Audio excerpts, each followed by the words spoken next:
3 வருஷத்துல நல்ல ரிட்டர்ன்ஸ் கிடைக்கிற மாரி ஒரு ஸ்டாக் சொல்லுங்க ப்ரோ அப்படின்னு நெறைய பேர் என்கிட்ட கேட்டிருக்கீங்க. ஆனா பெரும்பாலும் நான் அது சஜெஸ்ட் பண்ணது கிடையாது. ஏன்னா என்னோட போர்ட்ஃபோலியோ பார்த்தாலுமே எல்லாமே லாங் டெர்ம் ஃபோக்கஸ் பண்ண ஸ்டாக்ஸா இருக்கும். ஆஃப்டர் 10, 20 இயர்ஸ் தாண்டி தான் அதோட குரோத் பொட்டன்ஷியல் நல்லா ரீச் ஆகுற மாரி இருக்கும். ஸோ அதனாலேயே நான் மோஸ்ட்லி யாருக்கும் அத மாரி சஜெஸ்ட் பண்றதும் கிடையாது. பட் நான் அனலைசிஸ் பண்ணிட்டு இருக்கும்போது ஒரு ஸ்டாக் என் கண்ல பட்டுச்சு. ஸோ அது ஷார்ட் டெர்ம் 3 இயர்ஸ்க்கு உள்ளாடி ஓகே தான். அதே மாரி லாங் டெர்முக்கும் பெட்டரா தான் இருக்கு. ஸோ உடனே ஸ்டாக்கோட ஸ்டேட்மெண்ட்ஸ் எல்லாமே எடுத்து டோட்டலா அனலைசிஸ் பண்ண ஆரம்பிச்சேன். ரொம்பவே டைம் எடுத்துச்சு. பட் இருந்தாலும் ஒர்த்தான ஒரு ஸ்டாக் தான். ஸோ இந்த ப்ரெசன்டேஷனில் ஃபுல் அண்ட் ஃபுல் அந்த ஸ்டாக்கை பற்றி தான் பார்க்க போகிறோம். அண்ட் போர் அடிக்காமல் சூப்பராக உங்களுக்கு புரிகிற மாதிரி சொல்ல போகிறேன். ஸோ வீடியோக்குள்ளாடி போகிறதுக்கு முன்னாடி இந்த மாதிரி என்ன ஸ்டாக்கோட அனலிசிஸ் உங்களுக்கு தேவைப்பட்டாலும் கமெண்டில் அந்த ஸ்டாக்கோட நேமை கமெண்ட் பண்ணுங்கள். எந்த ஸ்டாக்குக்கு அதிகமான லைக் வருதோ அந்த ஸ்டாக்கை நான் எடுத்து ரெஃபர் பண்ணி இதே மாதிரி ப்ரெசென்ட் பண்ணுறேன். ரொம்ப பேசாமல் கண்டென்ட் உள்ளாடி போயிடலாம். ஸோ ஃபர்ஸ்ட் ஸ்டாக் அனலிசிஸ் இதை பற்றி ஃபுல்லாக டீட்டெயிலாக சொல்ல போகிறேன். அதை பற்றி தான் இந்த ஃபர்ஸ்ட் ஸ்லைடு இருக்க போகுது. அண்டு இது 3 இயர்ஸில் ஒரு நல்ல காம்பவுண்டிங் கொடுக்குமா அப்படிங்கிற ஒரு கேள்வியோட ஓப்பன் பண்ணியிருக்கேன். போக போக பார்க்கலாம். ஸோ ஃபர்ஸ்ட் முக்கியமான டிஸ்க்ளைமர் மறக்காமல் நோட் பண்ணிக்கோங்க. This presentation is for educational and informational purpose only and should not be considered as investment advice or any recommendation to buy, sell or hold any stock. Please consult a SEBI listed advisor before making any financial decision. புரிஞ்சுதா தெரிஞ்சுதா இனி போகலாம். So ஓவராக hype ஏற்ற விரும்பலை. அந்த stock axis bank தான். அதை நான் தம்ப்நெயிலே போட்டிருப்பேன். ஸோ மோஸ்ட்லி நிறைய பேர் லார்ஜ் கேப் ஸ்டாக்ஸ் ப்ரிஃபர் பண்ண மாட்டாங்க. ஏன்னா small cap and mid cap stock பார்க்கும்போது நல்ல ரிட்டர்ன்ஸ் கிடைக்குமே, எதுக்கு நான் லார்ஜ் கேப் போகணும் அப்படின்னு சொல்லிட்டு நிறைய பேர் யோசிப்பாங்க. பட் இருந்தாலும் இந்த ஆக்சிஸ் பேங்குங்கிறது இதிலே ஒரு எக்ஸப்ஷனல்னு சொல்லலாம். ஏன்னா வித்தின் 3 இயர்ஸில் இது ஒரு நல்ல பொட்டென்ஷியல் கொடுக்கலாம். அதுக்கப்புறம் அது பேஸ்ட் அப்பான் அதோட ஃபினான்ஷியல்ஸை பொறுத்து மாறுபடும். பட் இப்போலேருந்து ஒரு 3 இயர்ஸில் ஒரு நல்ல ரிட்டர்ன்ஸ் கிடைக்கிறதுக்கான வாய்ப்புகள் இருக்குது. ப்ளஸ் இது லார்ஜ் கேப்பாக இருக்கிறதுனால சேஃபாகவும் ஃபீல் பண்ணலாம். ஸோ முதல்ல ஆக்சிஸ் பேங்குங்கிறது யார் என்ன ஏதுங்கிறத தெரிஞ்சுக்கலாம். ஃபர்ஸ்ட் இது இந்தியாவிலே 3rd லார்ஜஸ்ட் ப்ரைவேட் பேங்க் தான். கிட்டத்தட்ட 5000 பிரான்ச்சு, 12000 ஏடிஎம்ஸ், கிட்டத்தட்ட 100% ஆஃப் டிரான்சாக்ஷன்ஸ் ஆன்லைன்லேயே டிஜிட்டலாக நடக்குது. ஸோ இதில் முக்கியமாக நிறைய ஆன்லைன் பார்ட்னர்ஸ் கூட லிங்க் ஆகி கார்ட்ஸ் இஷ்யூ பண்ணுவாங்க. இதில் இம்பார்ட்டண்ட்டாக சொல்லணும்னா Flipkart axis credit card. So இந்த கார்டு நானுமே யூஸ் பண்ணியிருக்கேன். அதில் ஸ்பெஷாலிட்டி என்னென்னா, நீங்கள் அந்த கார்டை யூஸ் பண்ணி ஃப்ளிப்கார்ட்டில் என்ன பர்ச்சேஸ் பண்ணாலும் ஃப்ளாட் 5% டிஸ்கவுண்ட் கொடுப்பாங்க. ஒரு எக்ஸாம்பிளுக்கு ஐஃபோன் 1,00,000 வாங்கினீங்கன்னா 5000 ஃப்ளாட்டாக டிஸ்கவுண்ட் வந்துடும். ஸோ இதை பற்றின பெரிய வரலாறு நான் எக்ஸ்பிளைன் பண்ணாமல் டேரெக்டாக அடுத்த கதைக்கு போயிடலாம். ஸ்டாண்ட் அலோனாக இது பேங்க் மட்டும் இல்லைங்க, இதில் நிறைய சப்சிடிஸ் கூட இருக்குது. ஆக்சிஸ் ஏஎம்சி அதாவது மியூச்சுவல் ஃபண்டு கம்பெனி வச்சுருக்காங்க. செகண்டரி பார்த்தீங்கன்னா ஆக்சிஸ் ஃபினான்ஸு, நல்ல லோன் லெண்டிங்க்கு ப்ரைவேட் ஃபினான்ஸ் கம்பெனி வச்சுருக்காங்க. ஆக்சிஸ் செக்யூரிட்டிஸ் ஸ்டாக் புரோக்கிங் பண்ணிகிட்டு இருக்காங்க. ஆக்சிஸ் மேக்ஸ் லைஃப்பில் நிறையவே ஸ்டேக் வச்சுருக்காங்க. ஸோ அது ஒரு இன்சூரன்ஸ் கம்பெனி. அதையும் தாண்டி ஒரு இன்வெஸ்ட்மெண்ட் அட்வைசரி கம்பெனி வச்சுருக்காங்க. அதோட வேல்யூவே 6.29 லட்சம் கோடி. ஸோ நான் இதில் நோட் பண்ண எல்லாருமே யூஸ் பண்ணிகிட்டு இருக்காங்க. ஸோ இது ஆக்சிஸோட மிகப்பெரிய சாம்ராஜ்யம்னே சொல்லலாம். முக்கியமாக நான் இன்சூரன்ஸ் ப்ரொவைட் பண்ணிகிட்ருக்கேன். என்கிட்ட வரக்கூடிய கிளைண்ட்ஸ் இந்த பிளானை பார்த்ததுக்கப்புறம் வேறு எந்த கம்பெனிக்குமே போக மாட்டாங்க. அந்த அளவுக்கு பெட்டர் பிளான்ஸ் கூட இதில் இருக்குது. ஸோ இப்படி ஓவராலாக பார்க்கும்போது ஆக்சிஸோட பிஸ்னஸ் பெட்டர் பொசிஷனில் இருக்குது. கண்டிப்பாக அதை ஈஸியாக யாராலையும் டிஸ்ட்ராய் பண்ண முடியாது. ஸோ இவங்களோட ஃபினான்ஷியல்ஸை இனி பார்க்கலாம். ஸோ 2020 2025 வரைக்கும் ரெவென்யூ நல்லாவே க்ரோ ஆகிருக்கு. அதாவது 68,000 கோடியில் இருந்து இப்போ 1,55,000 கோடி வரைக்கும் அவங்களோட ரெவென்யூ இன்க்ரீஸ் ஆகிருக்கு. அண்ட் ப்ராஃபிட்டை பார்க்கும்போதும் சைமல்டேனியஸ்லி இதுக்கு ஈக்குவலாகவே மெயின்டைன் பண்ணியிருக்காங்க. கிட்டத்தட்ட 1,600 கோடியில் இருந்து 28,055 கோடி வரைக்கும் கொண்டு வந்திருக்காங்க. அண்ட் ஃபைனலி இபிஎஸ்னால் எடப்பாடி பழனிசாமி கிடையாதுங்க. ஃபினான்ஸை பொறுத்த வரைக்கும் இபிஎஸ்னால் ஏர்னிங் பர் ஷேர். ஒரு ஷேருக்கு எவ்வளவு காசு நமக்கு ப்ராஃபிட்டாக வருதுங்கிறத அர்த்தம். ஸோ 2020 பார்க்கும்போது ஒரு ஷேருக்கு 5 ரூபா ப்ராஃபிட் கொடுத்துருக்காங்க. அண்ட் 2025 வரும்போது ஒரு ஷேருக்கு 89 ரூபா ப்ராஃபிட் கொடுத்துருக்காங்க. ஒரு நிமிஷம் வெயிட் பண்ணு. 2020 25 வரைக்கும் 5 ரூபாயிலேருந்து 89 ரூபா, வெறும் 85 ரூபா தான் ப்ராஃபிட் கொடுத்துருக்காங்களா அப்படின்னு நீங்கள் கேட்டிங்கன்னா இதுக்கு நீங்கள் ஃபினான்ஷியல்ஸை ரொம்பவே தெரிஞ்சிருக்கணும். இன்ட்ரென்சிக் வேல்யூனா என்ன, எக்ஸ்ட்ரென்சிக் வேல்யூனா என்ன, அதை எப்படி நம்ம மெஷர் பண்ணுறது, இந்த மாதிரி மேட்டர்லாம் அவங்களுக்கு தெரிஞ்சிருந்தா இந்த டவுட் வந்திருக்காது. நான் இதை வந்து தனியாக என்னோட ஸ்டாக் மார்க்கெட் கோர்ஸில் எக்ஸ்பிளைன் பண்ணியிருக்கேன். A to Z financials, fundamentals, technicals and ஸ்டாக்கோட பேசிக் அடிப்படையிலேருந்து ஒரு எக்ஸ்பீரியன்ஸ் லெவல்னே சொல்லலாம். எக்ஸ்பீரியன்ஸ் லெவல் வரைக்கும் நிறைய விஷயங்கள் ஷேர் பண்ணியிருக்கேன். ஸோ அந்த கோர்ஸோட லிங்க் உங்களுக்கு வேணும்னா டிஸ்கிரிப்ஷனில் இருக்கும், செக் பண்ணிக்கோங்க. இப்போதைக்கு சிம்பிளாக சொல்லணும்னா ஆக்சுவல் ஸ்டாக் ப்ரைஸ் என்னமோ இவ்வளோ தான் ஏறி இருக்கும். பட் அதோட எக்ஸ்ட்ரென்சிக் வேல்யூன்னு சொல்லுவாங்க. ஒரு ஹைப்பில் நிறைய பேர் வாங்கும்போது டிமாண்ட் அதிகமாகி ஸ்டாக்கோட ப்ரைஸ் இதோட டபுளாக ட்ரிபிளாக கூட ஆகலாம். ஒரு எக்ஸாம்பிள் சொல்லணும்னா 2020 ஸ்டாக் ப்ரைஸ் பார்த்திங்கன்னா ஒரு 400 500க்கு உள்ளாடி தான் இருந்திருக்கும்னு நினைக்கிறேன். ஸோ அதை செக் பண்ணலாம் நம்ம டெக்னிக்கல் பார்க்கும்போது. அண்ட் அந்த ப்ரைஸில் இருந்து இப்போ பார்த்திங்கன்னா 1000 ரூபாய்க்கு மேலே வந்திருக்கு. 1100 சம்திங் லைக் தட் வந்திருக்கு. ஸோ அதுக்கு ரீசன் என்னென்னா அதோட வேல்யூவேஷன் அதிகமாக ஸ்டாக்கு மேலே இருக்க ஒரு ஹைப் அதிகமாகி நிறைய பேர் வாங்க ஆரம்பிப்பாங்க. ஸோ அதனால தான் அந்த எக்ஸ்ட்ரென்சிக் வேல்யூ அதிகமாக இருக்குது. ரெண்டாவது டேட்டாவை பார்த்தீங்கன்னா பேலன்ஸ் ஷீட். ஸோ இதில் தான் ஒரு கம்பெனியோட ஃபுல் ஐடென்டிட்டி தெரியும். டோட்டல் அசட்ஸ், கம்பெனியோட டோட்டல் சொத்துக்கள் பார்த்திங்கன்னா இன்க்ரீஸ் ஆகிட்டே வந்துட்டுருக்கு. அது ஒரு பாசிட்டிவ் சைன் தான். அண்டு கேபிட்டல் அடிக்குவன்சி ரேஷியோ, இது வந்து பேங்கிங் ஸ்டாக்குக்கு ரொம்ப இம்பார்ட்டண்ட்டான ஒன்று. அதாவது மோஸ்ட்லி வந்து பேங்க்கில் லோன் ப்ரொவைட் பண்ணிவிட்டு நிறைய பேர் திரும்ப பே பண்ணாமல் கூட போகலாம். பட் இங்கே என்னென்னா ஒரு லெவல் மெயின்டைன் பண்ணுவாங்க. அதாவது ஆர்பிஐ மெயின்டைன் பண்ணக்கூடிய லெவல், அதாவது கொடுத்த கேஷில் வந்து ரிட்டர்ன்ஸு எடுக்க முடியுங்கிற ரிஸ்க் டாலரன்ஸ் எவ்வளோன்னு பார்ப்பாங்க. ஸோ யூஸ்வலி வந்து அதை 11 மெயின்டைன் பண்ணிகிட்டு இருக்கணும். பட் இந்த பேங்கை பொறுத்த வரைக்கும் 17, 18, 19 அந்த 16 ரேஞ்ச். ஸோ இந்த ரேஞ்சிலே மெயின்டைன் பண்ணிகிட்டு இருக்காங்க. ரொம்ப நல்ல விஷயம். ஒரு வேளை லோன் லெண்ட் பண்ணி அதை ரெக்கவர் பண்ண முடியாட்டாலும் இவங்கக்கிட்ட அதுக்கான ஒரு பேக்கப் இருக்கும்னு அர்த்தம். அண்டு கிராஸ் என்பிஏனா நான் பெர்ஃபார்மிங் அசெட், அதாவது லோன் வாங்கிட்டு எவ்வளோ சதவீதம் பே பண்ணாமல் இருக்காங்க அப்படிங்கிற ஒரு டேட்டா. ஸோ 2020 மோஸ்ட்லி எல்லா பேங்க்லேயுமே இந்த ப்ராப்ளம் இருந்திருக்கும். ஏன்னா டியூ டு லாக்டவுன், கொரோனானால நிறைய பேர் லோன்ஸ் பே பண்ணாமல் இருந்திருப்பாங்க, ஒர்க்கு சரியாக கிடைக்காம. ஸோ அதனால் அதிகமாக தான் இருந்திருக்கும். மற்றபடி பார்த்திங்கன்னா 2022 பார்த்திங்கன்னா ரொம்பவே கம்மி பண்ணிட்டு வந்துட்டுருக்காங்க. அண்ட் இப்போ கரண்ட்லி பார்த்திங்கன்னா 1.5% சம்திங் தான் நான் பெர்ஃபார்மிங் அசெட் இருக்குது. உங்களோட டோட்டல் அசெட்டை கம்பேர் பண்ணும்போது ரொம்ப ரொம்ப ரொம்ப ரொம்ப கம்மியான ஒரு அமௌண்ட்டு தான். அண்ட் அதையும் தாண்டி நெட் என்பிஏ அப்படிங்கிறது என்னென்னா, அதாவது இதில் வந்து ரெக்கவர் பண்ணி போக எவ்வளோ லாஸ் வருங்கிறது தான் இந்த நெட் என்பிஏ. ஸோ இதை கம்பேர் பண்ணும்போது கிட்டத்தட்ட 1% வந்து இவங்களுக்கு லாஸ் இல்லாமலே வந்துடும். ஸோ ரிமைனிங் 0.45% தான் அவங்களுக்கு வந்து லாஸ் வர மாதிரி இருக்கும். ஸோ ஓவராலாக பார்க்கும்போது எல்லாமே பக்காவாக இருக்குது. ஸோ நெக்ஸ்ட்டு வந்து வேல்யூவேஷன் பற்றி பார்க்கலாம். வேல்யூவேஷன் வந்து எப்படி கம்பேர் பண்ணுறதுனா அதோட பியர்ஸோட கம்பேர் பண்ணணும். பியர்ஸ்னால் இப்போ உதாரணத்துக்கு பேங்க்னா பேங்க்கு சம்மந்தமான கம்பெனிஸ் கூட நம்ம கம்பேர் பண்ணுவோம். ஸோ ஒரு எக்ஸாம்பிளுக்கு ஃபர்ஸ்ட்டில் இருக்கிறது ஹெச்டிஎஃப்சி பேங்க்கு, டாப் 1 இருக்கிறது. டாப் 2 பார்த்திங்கன்னா ஐசிஐசி, டாப் 3 பார்த்திங்கன்னா ஆக்சிஸ். ஸோ இப்போ அந்த டாப் கம்பெனிஸ் கூட நம்ம கம்பேர் பண்ணுறோம். எப்படி கம்பேர் பண்ணுவோன்னா அவங்களோட வேல்யூவேஷனை கம்பேர் பண்ணும்போது நம்ம செலக்ட் பண்ணியிருக்கிற இந்த ஸ்டாக்கோட வேல்யூவேஷன் கம்மியாக இருக்கான்னு பார்க்கணும். ஸோ இந்த BE ratio, BP ratio, ROE இதை பற்றியெல்லாம் டீட்டெயிலாக கோர்ஸில் எக்ஸ்பிளைன் பண்ணியிருப்பேன். பட் இருந்தாலும் இங்கே வந்து பேசிக்காக நான் சொல்கிறேன். பேங்க் வந்து ₹1 சம்பாதிக்க நம்ம எவ்வளோ ரூபாய் அதிகமாக ஸ்பெண்ட் பண்ணுறோன்னு தான் அர்த்தம். அதாவது அது ஸ்டாக்கோட டீப்புக்குள்ளாடி போனால் தான் அதெல்லாம் உங்களால் டீட்டெயிலாக புரிஞ்சிக்க முடியும். பட் பேசிக்காக நான் சொல்கிறேன், ₹1 சம்பாதிக்க ஆக்சிஸ் பேங்க்கில் ₹12 கொடுக்குறோம். ஒரு எக்ஸாம்பிள் சொல்லணும்னா ஒரு 2 கடை இருக்குது, பிரியாணி கடை. ஸோ ஒரு கடையில் வந்து பிரியாணி வந்து ₹120, இன்னொரு கடையில் ₹100 வச்சுக்கோங்க. ஸோ இதை ரெண்டையும் கம்பேர் பண்ணும்போது நீங்கள் ₹100 பிரியாணி கடையில் போய் வாங்கிக்கலாம். ஏன்னா அங்கே இதுக்கு தேவையில்லாமல் ₹20 கொடுக்குறோம் அப்படின்னு சொல்கிறோம்ல. ஸோ அதே மாதிரி தான் ₹1 சம்பாதிக்கிறதுக்கு எவ்வளோ ரூபா நம்ம கொடுக்குறோம் அப்படிங்கிறது தான். இப்போ ஹெச்டிஎஃப்சி பேங்க்கில் வந்து ₹1 சம்பாதிக்க ₹19, கிட்டத்தட்ட ₹20 கொடுக்குறோம். ஐசிஐசி பேங்க்கில் 17, 18 கொடுக்குறோம். அண்டு ஆக்சிஸ் பேங்க்கில் பார்த்திங்கன்னா வெறும் ₹12 தான் கொடுக்குறோம். ஸோ இது வந்து ரொம்ப கம்மியான இது அவங்களோட காம்படிட்டர்ஸை கம்பேர் பண்ணும்போது. ஸோ அதனால் இதை வந்து கன்சிடர் பண்ணலாங்கிறது single point, first point.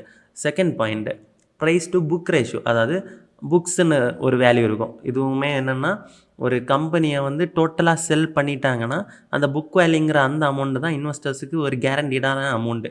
So அதை விட எவ்வளோ அதிகமாக ட்ரேட் ஆகுதுங்கிறது தான் இந்த பிபி ரேஷியோ இன்டு 1.85. அதாவது அவங்களோட புக்ஸை விட டபுள் டைம்ஸ், கிட்டத்தட்ட டபுள் டைம்ஸில் ட்ரேட் ஆகுதுன்னு வச்சுக்கோங்க. பட் ஐசிஐசி பேங்கை பாருங்கள், கிட்டத்தட்ட 3 டைம்ஸ் வந்து ட்ரேட் ஆகுது. ஹெச்டிஎஃப்சி பேங்க் வந்து 2 டைம்ஸாக மேலே ட்ரேட் ஆகுது. ஸோ இந்த கண்டிஷனில் பார்க்கும்போதும் நம்மளோட ஆக்சிஸ் பேங்க் வந்து பெட்டரான வேல்யூவேஷனில் இருக்குது.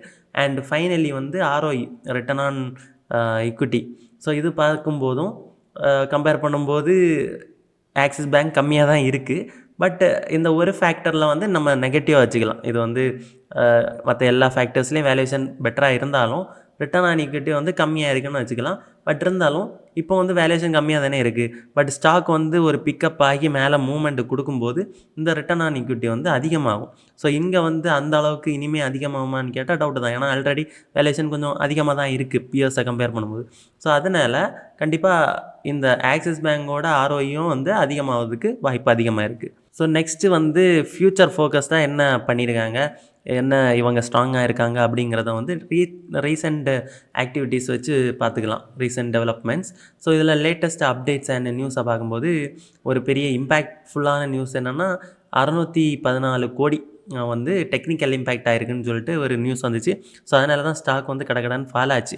பட் இருந்தாலும் இந்த 614 கோடிங்கிறது ரொம்ப ரொம்ப ரொம்ப கம்மியான அமௌண்ட்டு.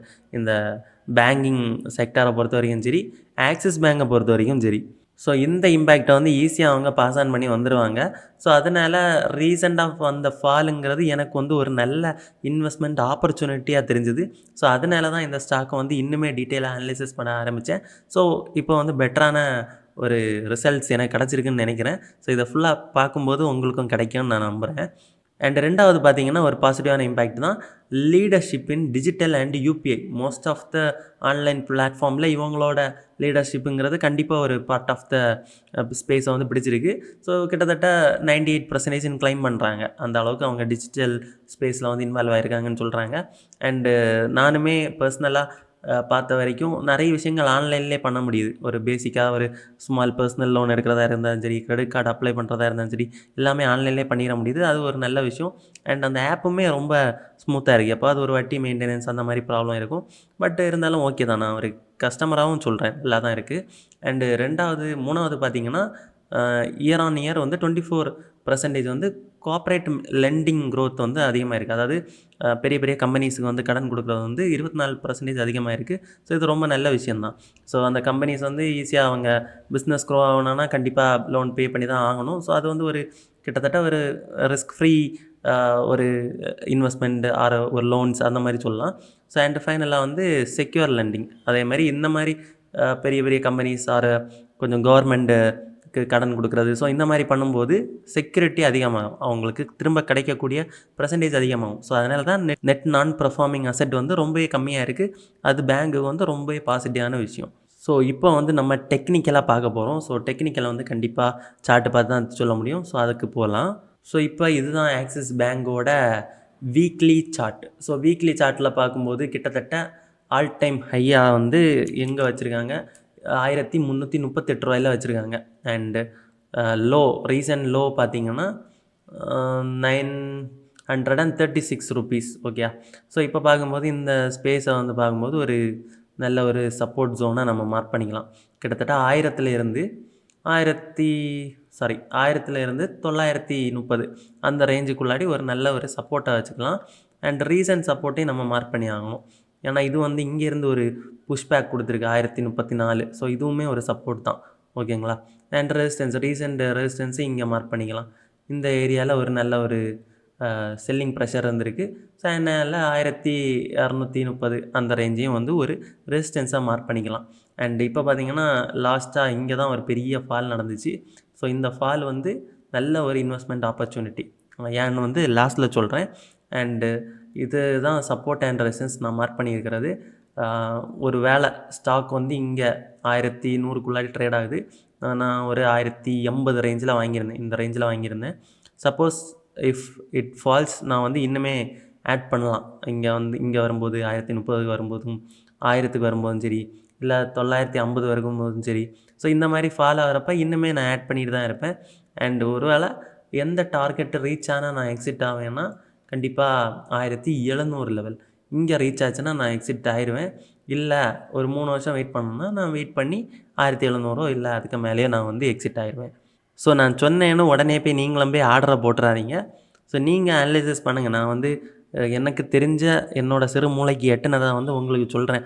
பட் நீங்கள் வந்து ஓனாக உங்களோட டெஸ்க்டாப்பை ஓப்பன் பண்ணி நீட்டாக ஒவ்வொரு ஸ்டாக்காக ஓப்பன் பண்ணி நீங்கள் பார்க்கும்போது உங்களுக்கு ஒரு ஐடியா வரும். ஜஸ்ட் என்னோடய ஐடியா பிஞ்ச் ஆஃப் சால்ட் அப்படி எடுத்துக்கிட்டு அதை வந்து யூஸ் பண்ணி நீங்கள் வந்து ஒரு ஸ்டாக் அனாலிசிஸ் பண்ணி பண்ணலாமா வேண்டாமாங்கிறத நீங்கள் டிசைட் பண்ணுங்கள். ஓகேங்களா? ஸோ டெக்னிக்கலை வந்து பேசிக்காக பார்த்தாச்சு. ஸோ அது போதும்னு நினைக்கிறேன் லாங் டேர்ம் இன்வெஸ்ட்மெண்ட்டுக்கு.